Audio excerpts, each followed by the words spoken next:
Margalar yana ulladi. Bu yil o'qishga topshiraman. Lekin armiyadan qaytib albatta Toshkentda o'qib kelaman. Axir shoir bo'lish niyatim bor-ku.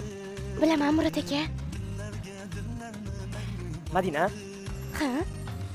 kutasan-a? Kimni? Kimda bo'lardi menida? Nega endi sizni kutishim kerak? Axir hamma qizlar yigitini armiyadan qaytishini kutadi-ku. Nima? Siz meni yigitimisiz? Yoki o'zingiz yigitingman deb aytganmisiz? Yoki sizga xat-pat yozganmanmi? Yoki yigitimsiz deb aytganmanmi? Dabdurustdan meni kutgin va men qayturman deysiz. Ay borib, amon qayting yaxshi yigit. Nima? Aytishim shartmi? Shunda ham hamma biladi-ku. Yosh paytgacha bilmay yurganmidim. Menga nimanidir aytmoqchi bo'lyapsiz-ku, lekin nimaligini o'zingiz ham bilmayapsiz. Mayli, yaxshi aytib qoling. Esingizga tushsa aytarsiz. Mayli, aytganim bo'ldi. Eshit.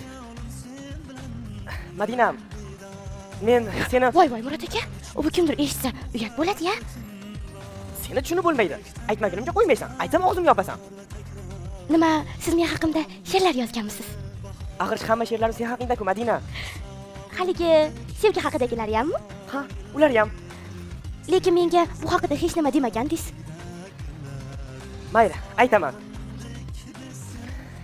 Madina, men jonimdan kechishim mumkin, lekin sendan kechmayman. Boshimga nima kun tushsa ham, men faqat seni deyman. Eshityapsanmi? Faqat seni. Men ham ont ichib aytaman Murat aka. Oxirgi nafasimgacha sizni deyman. Men Bizni ontimizga mana shu jidalarimiz guvoh. yer osmon guvoh. Madina!